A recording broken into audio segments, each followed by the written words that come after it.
안녕하세요. 베테랑스 에듀의 토니권 강사입니다. 미주 지역에 계신 학부모님들 여러분들을 위해서 이 설명회를 준비를 했습니다. 가급적 학부모님들께서는 자녀들과 같이 이 영상을 좀 봐주셨으면 좋겠고요.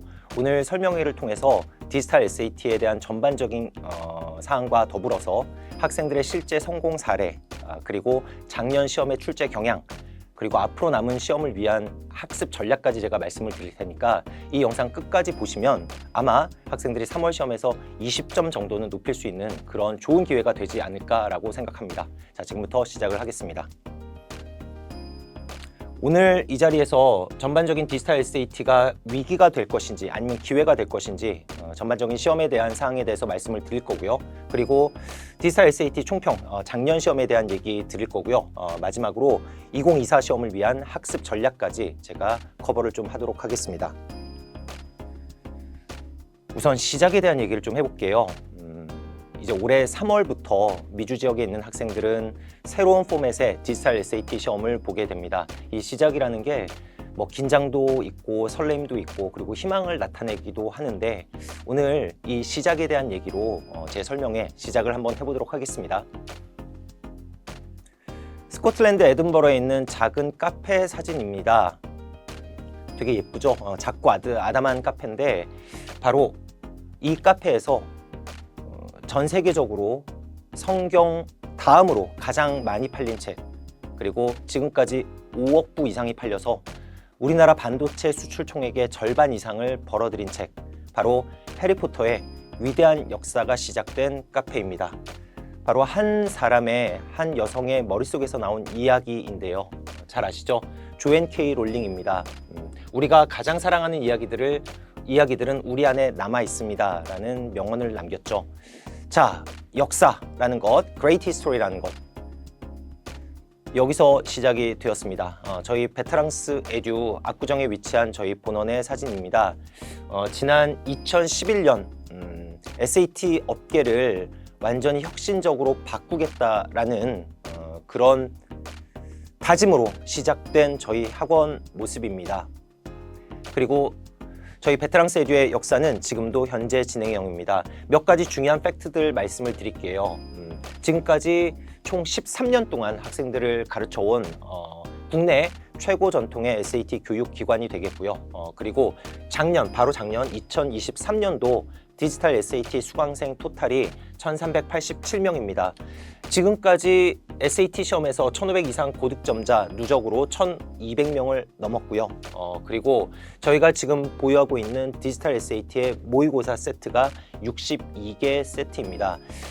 저희 학원 자랑을 제가 모두에 왜 드리냐면 그만큼 저희는 컬리지 보드, 그러니까 출제 기관인 컬리지 보드의 사상을 가장 오랫동안, 가장 치열하게, 그리고 가장 많은 학생들과 같이 성과를 얻어낸 그런 명실상부 디지털 SAT 최고의 교육기관이라고 말씀드릴 수 있을 것 같아요. 그래서 지금부터 컬리지 보드가 어떠한 사상을 가지고 어떤 시험을 만들었으며 이 시험을 잘 보기 위해서는 어떻게 노력을 해야 되는지 거기에 대해서 차근차근 짚어보도록 하겠습니다.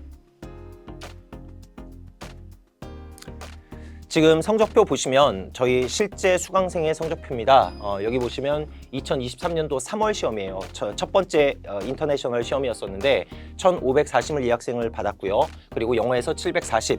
근데 이제 중요한 건 그 이전에 전년도에 페이퍼 SAT 마지막 시험에 비해서 무려 110점이 올랐습니다. 자, 또 다른 학생의 사례를 한번 보시죠.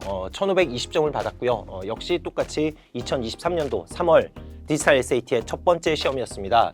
이 친구 역시 마찬가지로 200점이 올랐네요. 이 친구는. 그러니까 그 전년도에 페이퍼 SAT 마지막 시험에서 무려 200점을 올려서 1300점대 학생이 1520점을 받는 그런 쾌거였습니다.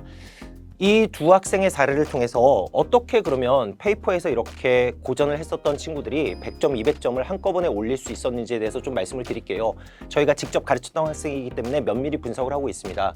두 친구 다 사이언스의 여왕이라고 제가 이름을 붙였는데 과학 패스지, 과학 독해 정말 잘하던 친구들이었고요. 그리고 숄트 패스지 독해법, 그러니까 긴 지문에서는 고전을 했었지만 짧은 지문을 독해하는 그런 독해법을 완전히 자기 몸으로 체화시켰던 그런 학생들.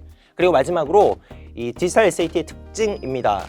지문 위주의 공부에서 선택지 분석 위주로 공부의 방향을 짧은 시간이지만 확실하게 트랜지션을 했었던 그런 학생들이었고, 그렇기 때문에 좋은 결과를 낼 수 있었습니다.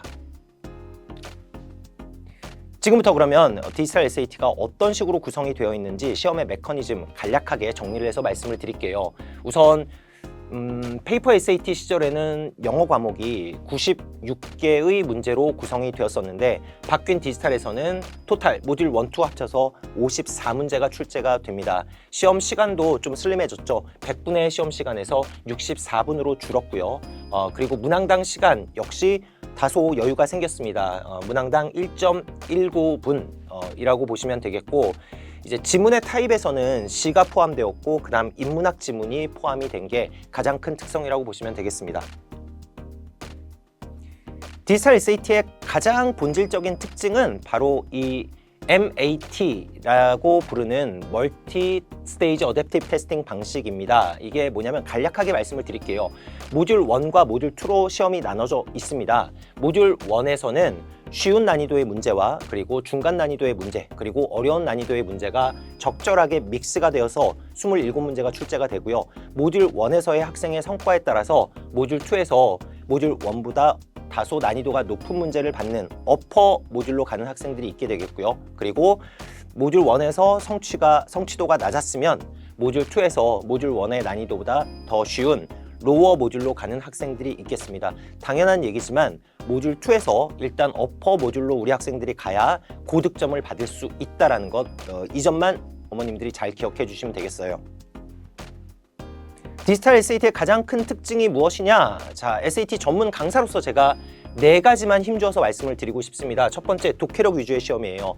이제 리딩과 라이딩 섹션으로 일단 시험 자체는 통으로 보지만 분류가 되어 있긴 합니다. 문제 타입이 분류가 되어 있긴 하나, 심지어 라이딩 시험에서도 뭐 트랜지션이나 아니면 분리 포인트 문제 같은 것들은 전부 독해력을 평가하는 시험이에요. 그래서 과거보다 영어 과목 특징이, 리딩 앤 라이딩 특징이 80% 이상이 독해력을 평가를 하는 문제다라고 보시면 되겠고요. 그 다음 과학 지문의 비중이 훨씬 더 높아졌습니다. 그래서 리딩 지문의 70% 이상이 사이언스 패시지, 과학 지문으로 출제가 되고요. 그래서 과학 지문을 잘 읽는 친구들이 확실히 유리할 수밖에 없는 그런 시험이 되겠습니다. 그리고 short passage, 이제 지문의 길이가 짧아졌어요. 그래서 단순한 어떤 이해력, 독해력보다는 정보와 정보의 관계성에 포커스를 둬서 공부를 해야 된다라는 것이고, 보면 지문 난도는 짧아졌지만 신기하게도 지문 난도가 유지가 됩니다. 그런데 선택지, 그러니까 A, B, C, D, Answer Choice의 난도가 과거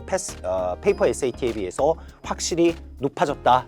이건 체감 난이도가 훨씬 더 높다라는 것, 이게 가장 중요한 포인트라고 말씀을 드리겠습니다. 자, 희망적인 얘기, 학생들 성공 사례를 통해서 말씀을 드렸고요. 어떻게 해야 희망으로 바꿀 수 있는지 말씀을 드렸습니다. 그런데 심각한 위기가 될 수 있는 이유도 분명히 있습니다. 잘 봐주세요. 지금 제가 화면에 7개 단어를 띄워드렸어요. 학부모님들께서는 지금 잠깐 퍼즐을 하신 다음에 학생을 좀 옆에 앉혀 놓으시고, 너 이 7개 단어 중에 몇 개 아니? 뜻을 한번 말해볼 수 있는 단어가 몇 개냐라고 즉답이 나올 수 있도록 한번 물어봐 주세요. 만약에 우리 학생들이 7개 중에 2개 이상의 단어를 모르고 있다라고 한다면 사실상 다가오는 3월달 첫 번째 디지털 SAT 미주 지역의 첫 번째 시험에서 고득점을 기대하기는 다소 힘들다라고 말씀을 드리겠습니다. 왜 그러냐면 디지털 SAT에서는 단순, 그러니까 어휘 지식을 평가를 합니다. 1번부터 5번까지 모듈 1, 2 각각 토탈 10문제 정도의 단어 문제가 출제가 되는데, 이런 기계적인 단어의 지식이 없다라고 하면 다른 것들을 아무리 잘해도 고득점으로 가기가 좀 어렵다라고 기억을 해주시면 좋을 것 같습니다. 자, 그러면 작년 시험 어땠는지 개괄적으로 좀 말씀을 드릴게요. 인터내셔널 지역에서는 작년에 총 7번의 시험이 출제가 되었습니다. 라이딩 문제는 기존 페이퍼랑 비슷했다라고 보시면 될 것 같아요. 그런데 리딩은 한마디로 말씀드려서 미쳤습니다. 그리고 세 번째, 단어.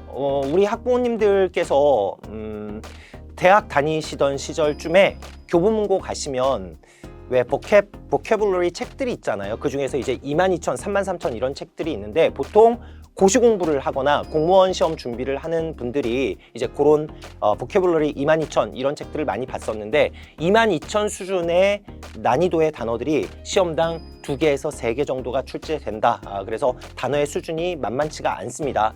마지막으로 모듈 1과 모듈 2의 난이도 격차가 하반기에서는 확실히 더 벌어졌다. 상반기에 비해서. 그러니까 모듈 1, 2 난이도가 격차가 크다라는 거는 어려운 난도에 맞춰서 우리 학생들이 공부를 할 수밖에 없고 그렇게 해야만 한다라는 당위성을 좀 말씀을 드리겠습니다. 자, 마지막으로 올해 이제 시험을 앞두고 있는 미주 학생들을 위한 저희의 필살 조언에 대해서 좀 말씀을 드릴게요. 올바른 공부법, 과거에 깊게 파는 공부, 한 지문 가지고 막 몇 시간 동안 연구하고 이런 것보다는 이제는 얕고 넓게 다양한 문제들을 그냥 한번 보고 치워버리고 이런 방식으로 여러 가지를 접해보는 게 훨씬 더 주요한 공부 방법이 되겠고요. 그리고 따라서 지문을 100% 막 이해될 때까지 파는 것보다는 선택지 분석 위주로 공부의 방향을 좀 시프트를 주는 게 맞겠습니다.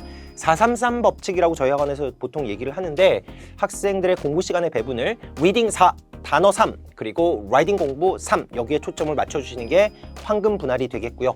마지막으로 컬리지 보드의 프랙티스 테스트 블루북이라고 아시죠? 네, 그거는 오피셜 홈페이지 가시면 바로 구할 수가 있습니다. 그런데 작년 하반기 난이도는 사실 이런 블루북의 프랙티스 테스트보다 훨씬 더 높아요. 현실적인 난이도는 아닙니다. 그러나 그럼에도 불구하고 시험을 처음 준비하는 학생들 입장에서는 이거를 한번 열심히 풀어보시는 게 도움이 됩니다. 왜냐하면 정제된 지문이에요. 컬리지 보드가 오피셜하게 생산한 지문이기 때문에 정제된 지문이고, 이 정제된 지문이 좋은 것은 뭐냐면 학생들이, 제가 생각의 질서라는 표현을 주로 쓰는데, 머릿속에 기본적인 정보를 가지고 내가 어떻게 그 정보를 처리를 해서 나의 생각의 질서를 확립할 수 있는지, 그거는 극도로 이렇게 정제된 지문을 통해서만 가능합니다. 그래서 그런 용도로 블루북 테스트 꼭 한 번씩은 풀어보고 시험장에 가실 것을 권유드립니다. 자, 아까 시험에 대한 개괄 말씀을 드릴 때 시험 구성이 총 27문제인데 2문제의 프리테스트 퀘스천이라는 게 포함이 됩니다. 학생들이 인식은 할 수 없고요. 이건 말 그대로 컬리지 보드가 추후에 이 시험에 출제를 할지 말지를 결정하는 용도로 분석 자료로 쓰이는 문제가 되겠습니다. 작년 시험 7번 시험을 봤다고 제가 말씀을 드렸죠. 그렇기 때문에 2024년도에 처음 시험을 접하게 된 우리 미주 지역 학생들은 이런 작년에 출제되었던 프리테스트 퀘스천이 중요한 공부 자료가 될 수 있어요. 그래서 거기에 신경을 좀 쓰셔야 되는데, 제가 여기 이 자리에서 공식적으로 좀 말씀을 드릴게요. 작년에 2회 출제가 되었던 개념들입니다. 과학 지문에서 DNA replication, 그러니까 복제, DNA 복제에 대한 개념, 그런 지문이 2번이 출제가 되었고요. 토양의 산성화에 대한 것도 10월, 11월 연속해서 출제가 되었습니다. 그리고 2회 이상 출제되었던 작년 시험에서 출제되었던 단어 3개 한번 확인을 해 주시고요. 문학 지문에서는 킹 아서의 라운드 테이블, 이 문학 지문이 2번 출제가 되었습니다. 자, 그래서 이 3가지 학생들 시험 보러 가시기 전에 한 번 정도 훑어보고 가시는 걸 적극적으로 권유드립니다. 지금까지 디지털 SAT에 대해서 개괄적인 어떤 시험의 성격이나, 그리고 학생들의 성공 사례, 그리고 작년 시험의 출제 경향, 그리고 올해 시험을 앞둔 학생들을 위해서 공부 방법까지 제가 말씀을 드렸습니다.